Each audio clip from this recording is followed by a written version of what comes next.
আপনি কি জানেন, একটা সময় মানুষ ভাবতো ব্যবসা মানেই বড় দোকান, বড় পুঁজি আর বড় মানুষের কাজ। কিন্তু সময় বদলেছে।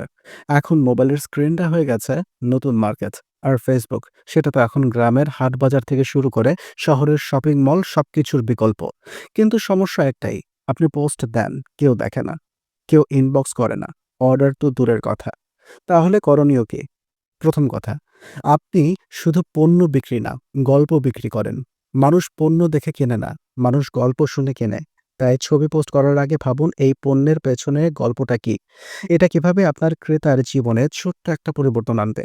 ওই গল্পটা বলুন ছবির সাথে ক্যাপশনে। দ্বিতীয় স্ট্র্যাটেজি, আপনার প্রোডাক্ট কার জন্য? সবার জন্য না। আপনি যদি মনে করেন সবার জন্য আমার প্রোডাক্ট, তাহলে আপনার প্রোডাক্ট আসলে কারো জন্যই না। টার্গেট করুন নির্দিষ্ট শ্রেণীর মানুষের মনের ভাষার কথা বলুন।